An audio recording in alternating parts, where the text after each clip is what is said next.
Hello students, I hope you all are absolutely fine. Now in this particular video, I am going to continue with the first chapter of chemistry, which is chemical reactions and equations. In the previous video, we discussed about all the key concepts जो हमें इस chapter में पढ़ने हैं. Today I am going to add more to those concepts जो हमने सीखे थे, उसी को हम आगे आज elaborate करेंगे. So let me start with the first concept. Now we discussed a pair of reactions जिसका नाम था combination and decomposition reaction. Combination reaction मैंने बताया था जिसमें दो या दो से ज़्यादा reactants मिलते हैं to give you product. Decomposition reaction उसका entirely opposite reaction था जिसमें एक particular reactant जो है वो break down करता है to give you multiple products. Now today I'll discuss decomposition reaction के types. Now decomposition reaction is of three types. Decomposition या breakdown कराने के लिए क्या agent use हो रहा है वो decide करता है कि decomposition किस type का है.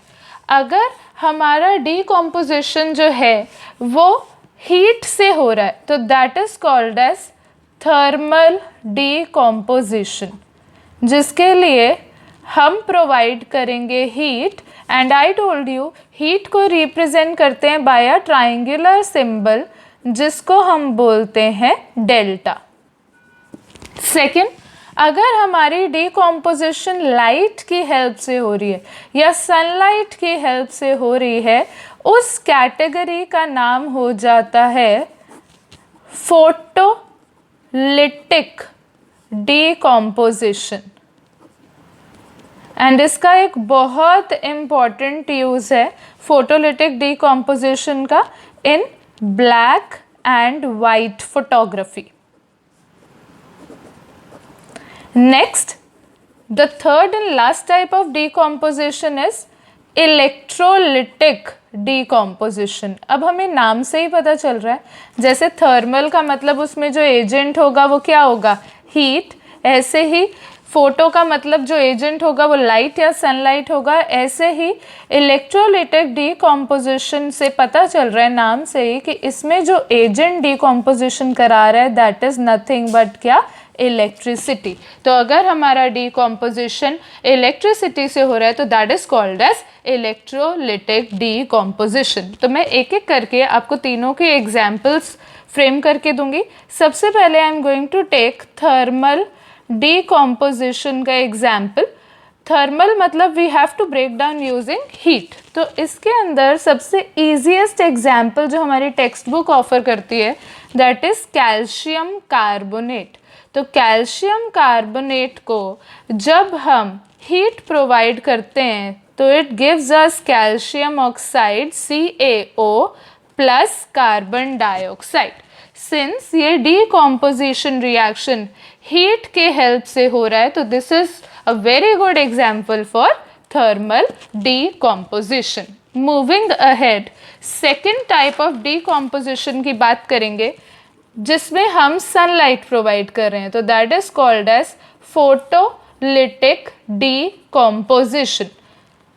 इसका बहुत अच्छा एग्जाम्पल है सिल्वर ब्रोमाइड और you can take silver chloride also. Silver का symbol is Ag, for bromide it is Br. अगर क्लोराइड होता तो मैं Cl लिखती.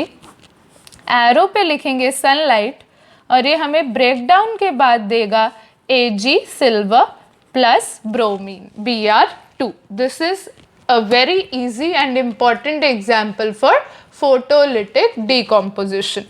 थर्ड आ जाते हैं इलेक्ट्रिसिटी वाले पे, मतलब हमारा इलेक्ट्रोलिटिक डिकम्पोजिशन. इसका अच्छा एग्जाम्पल है वाटर. तो जब हम वाटर में पास करते हैं इलेक्ट्रिसिटी देन हमें हाइड्रोजन गैस मिलती है एंड ऑक्सीजन गैस मिलती है. तो इलेक्ट्रिसिटी की हेल्प से ये ब्रेक डाउन हुआ है. So you have to memorise it as a part of example of electrolytic decomposition. So this is the first topic that I have discussed with all of you. Decomposition means break down of reactant into products. उसके तीनों types आपको याद रखने हैं, heat से हो रहा है तो थर्मल, लाइट से हो रहा है तो फोटोलिटिक, इलेक्ट्रिसिटी से हो रहा है तो इलेक्ट्रोलिटिक। नेक्स्ट टॉपिक जो मैं आपको डिस्कस करना चाहती हूँ that is again a very easy and important type of reaction called as precipitation reaction. Now what is meant by precipitation reaction? Before we understand precipitation reaction, हमें meaning पता होना चाहिए टर्म precipitate का. Now what is meant by the term precipitate? When we mix two or more components, अगर कोई ऐसा component है which is insoluble और वो सेटल डाउन कर जाता है हमारे कंटेनर के बॉटम पे या टेस्ट ट्यूब के बॉटम पे, ऐसा इनसॉल्युबल सब्सटेंस जो है वो कहलाता है प्रेसिपिटेट।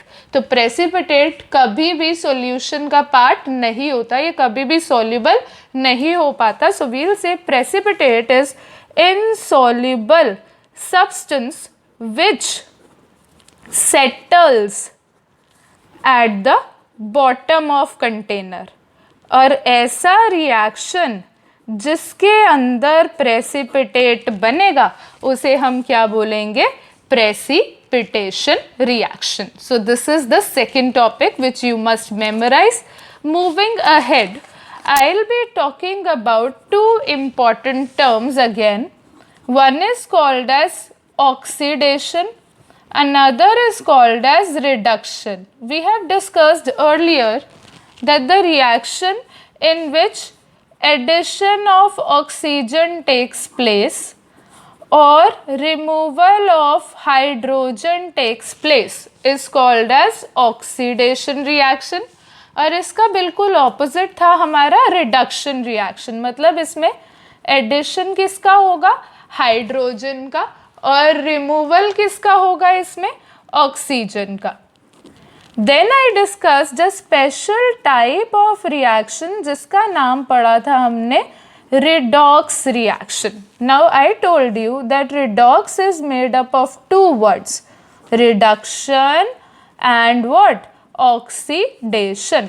सो रिडॉक्स रिएक्शन वो है जिसमें एक ही रिएक्शन में रिडक्शन एंड ऑक्सीडेशन दोनों हो रहे हैं. So both reduction and oxidation take place simultaneously. इसका मतलब वन रिएक्टेंट गेट्स ऑक्सीडाइज्ड, एक रिएक्टेंट ऑक्सीडाइज हो रहा है. ऑक्सीडाइज होने का मतलब क्या? उसमें या तो ऑक्सीजन ऐड होगी या हाइड्रोजन रिमूव होगी. And other So redox reaction is basically a reaction in which both reduction and oxidation take place simultaneously. Now in every reaction in general there are two reactants. So in a redox reaction एक reactant oxidize होगा और दूसरा reactant जो है वो reduce होगा. Now एक reactant जो ऑक्सीडाइज हो रहा है मतलब उसमें या तो ऑक्सीजन ऐड हुई है या उसने हाइड्रोजन लूज की है.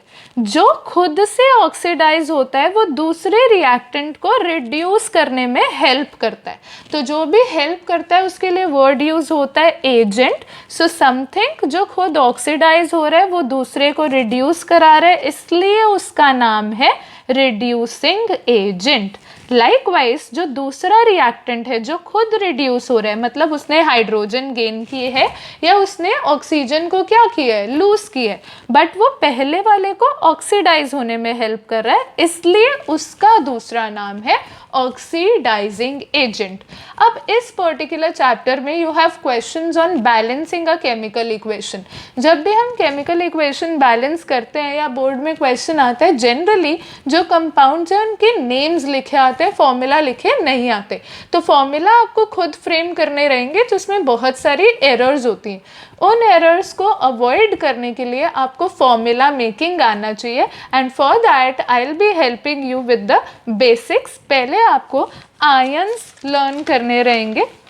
So here is a list of some important ions. Today we'll be learning only the negatively charged ions and we all know जो negatively charged ions होते हैं उनको हम बोलते हैं anions. So the first one is chloride ion. जिसका formula रहेगा Cl-1. Next is bromide ion Br-1. Then we have iodide ion I-1. Next is hydroxide ion OH-1. Next is nitrate ion, which is NO3-1. Next, sulfate ion is SO4-2. Oxide O-2. Carbonate CO3-2 and phosphate is PO4-3. These are the most important ions जो हमारे सारे balancing reactions में help करने वाले हैं. Now apart from this, in class 10th we have a total of 5 chapters of chemistry. उन 5 chapters में हमारे पास कुछ important chemical compounds हैं जो repeat होते रहेंगे. तो I want all of you to learn these compounds on regular basis. So today I will be telling you about these important compounds. The first compound is brine solution. Now brine solution is another name of sodium chloride. Sodium chloride has the formula NaCl. Next that we have is methane. Methane has the formula CH4. Next we have ammonia with the formula NH3. Next limestone. Now limestone is another name of calcium carbonate जो हमने thermal decomposition के example में पढ़ा था, which is CaCO3.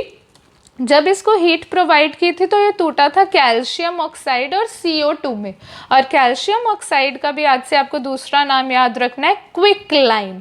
Next we have slaked lime. Slaked lime is another name of calcium hydroxide जिसका formula है CaOH whole twice. And last for this particular lecture is king of chemicals. King of chemicals हम बोलते हैं sulphuric acid को, और इसका formula होता है H2SO4. Now in the end I wish to discuss कि हमें कैसे पता चलता है कि एक केमिकल रिएक्शन हुआ है. Now there are certain characteristics जो डिसाइड करते हैं कि एक केमिकल रिएक्शन हुआ है. So let's talk about those characteristics. Alright, so these are those characteristics which decide that a chemical reaction has taken place. या तो जब हम रिएक्शन कर रहे हैं हमारे जो रिएक्टेंट्स है उनका कलर चेंज हो सकता है. Second, there can be a change in smell which shows us that a reaction has taken place. Third, जो हमारा कंटेनर है या टेस्ट ट्यूब है वो ठंडी हो जाएगी या गर्म हो जाएगी. That means there can be a change in temperature. Fourth, there can be a change in physical state. And we know that there are 3 physical states of matter: solid, liquid and gas. Fifth, there can be a release, evolution of gas, and you must memorize that whenever we write a chemical reaction जिसमें कोई gas निकल रही है उसके साथ एक upward arrow बनाया जाता है. And last is formation of precipitate. I have discussed that precipitate is something जो solution का part नहीं है.